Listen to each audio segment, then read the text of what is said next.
so you've just got back from a ride, as I have, and you're absolutely ruined. You hopefully you've eaten something, particularly if you're female. Eating something with protein in immediately after your ride is super for your recovery. Anyway, for now, get a lie down.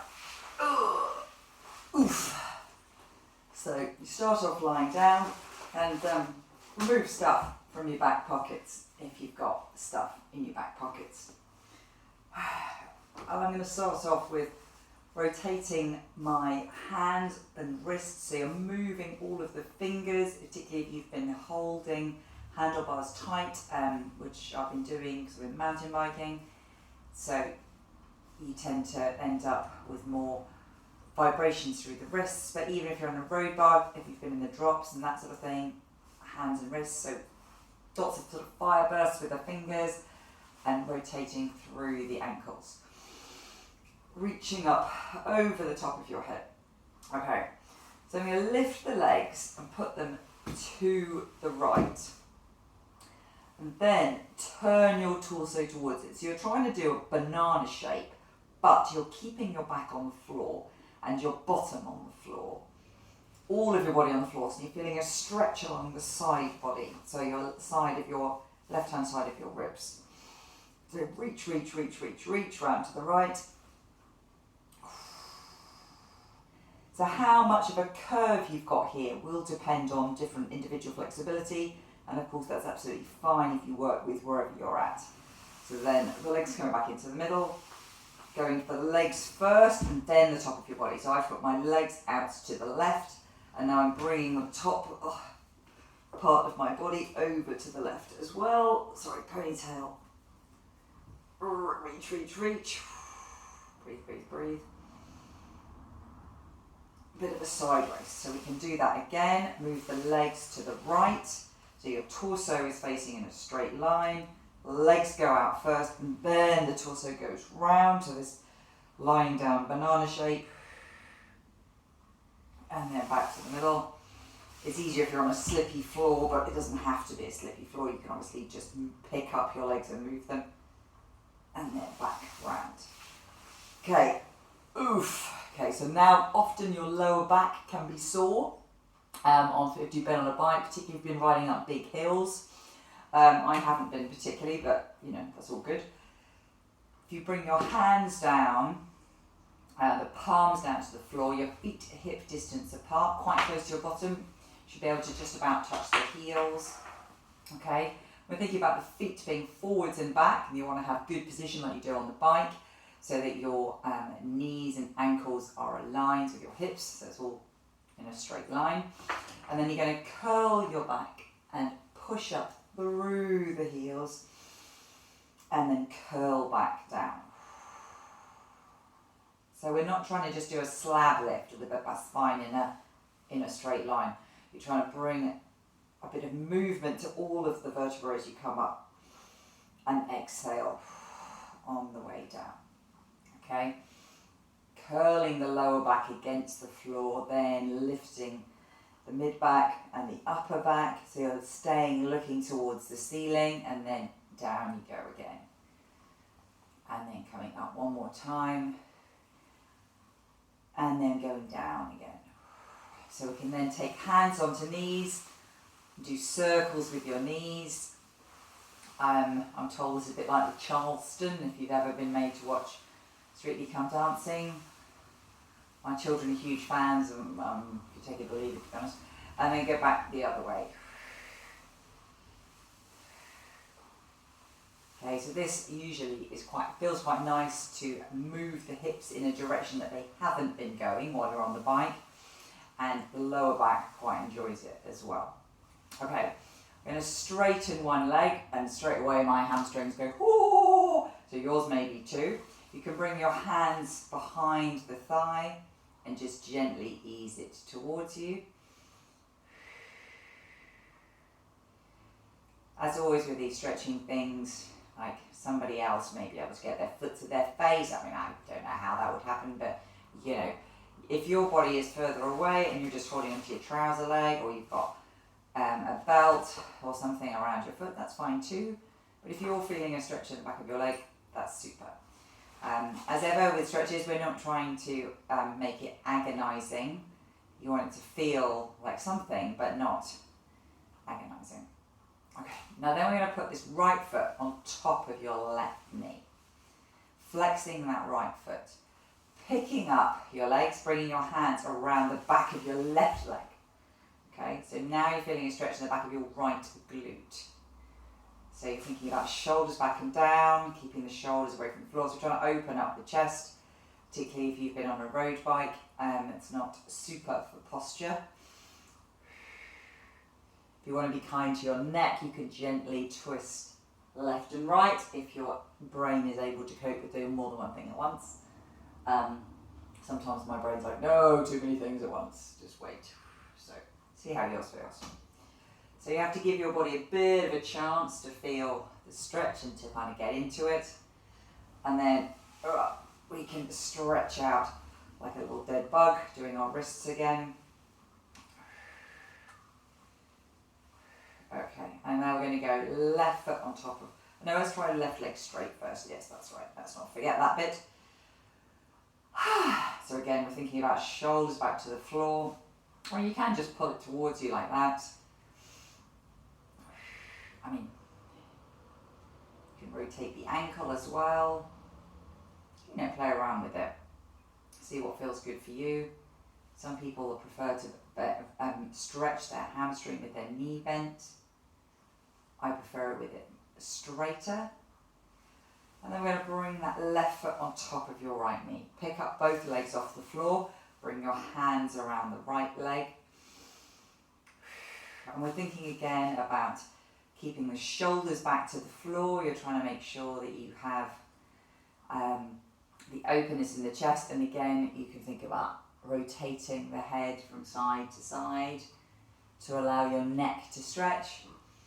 And then go to one side, bring the chin down, bring it up again, chin down, bring it up again. Go to the other side, chin towards your shoulder, and back up again, and back to the middle. And with that. And now we can experiment with allowing the knees to go sideways. So some people will prefer just to let them drop like that. Other people might want to hold them and give your groin a bit of a stretch, if that works for you. Okay, right, then we're going to stretch the left leg out straight. The right leg is going to go over the top, okay, over the top towards the left, okay, so your left leg is still straight, still focused, your right arm comes out, shoulder height, and you can go over the top, so it doesn't matter how far it gets, okay, yoga's not a competition, but you know, neither is stretching. I know cycling is, it's okay. Not a competition I'm likely to win, but that's okay. So you might be feeling a stretch across the top of your hip.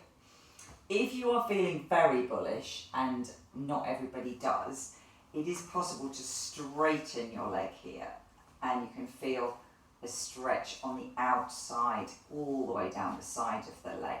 That is quite an intense stretch though, so I would, put caution towards that. I can't readily do that. So you can probably see the expression on my face going, ah! Okay, and then we're coming back. Bring that leg out. And then we're bringing the left knee in towards you. Don't forget to breathe. Okay, so the left knee is going over the top of your chest. The left hand is going out to the side. And again, it doesn't matter how far your knee goes. Some people will be up here, some people won't. There's getting a twist in your ribs. It's really good, feels nice in the body. Stretching out the muscles on the side of your hips as well. And then coming all the way back. Now, if you've still got energy, you're going to roll over. Creaking and groaning is loud, obviously. Okay, so here we're going to stretch out the front of your thighs. Some people like to lie flat like this and do it. I personally don't like that. I find it suffocating and just don't like it. So I'm not going to do that. But if you would rather lie down flat, fill your boots, to be honest. So I'm going to reach around with my right hand and take hold of that right foot. Both my hips are pressing into the floor. You can kick into your hand for increased stretch on the front of your thigh if that makes you happy. It may not. Okay. Still breathing steadily. So as I say, you may be down here. I just feel suffocated when I'm there, so I don't like doing that. But if that's you, that's fine. And then letting go of that foot. So we're here, your weight's on your elbows, elbows underneath your wrists. You're going to inhale, send your chest forward, and then exhale. Reaching around the back of the shoulders. Inhale, sending your chest forward, shoulders away from the ears. Exhale.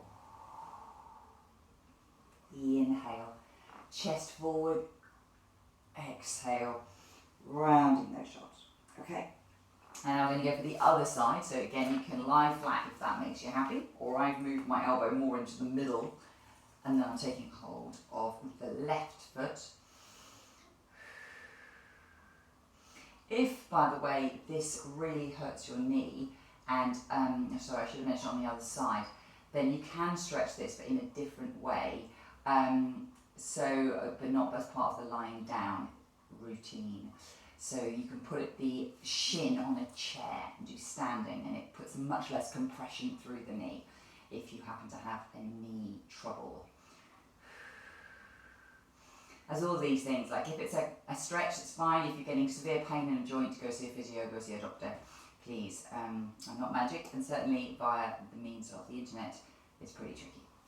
And then coming back. So then we're going to come into what's known as child's pose. Oof. And coming down here. So I find child's pose really nice on my back. Other people not so much. If you want to try it moving a little bit, you can move onto your knees and move your back through a bit more of a range of motion. So from an arched back, which is known as cat pose, you sort of imagine an angry cat hissing at you, and then coming the other way. So see how you feel with that. Okay, so we've slightly moved off lying down, I know, but okay. Last one we're thinking about is shoulders. I often find on my road bike that my shoulders are sore. You may also find this to be true for you.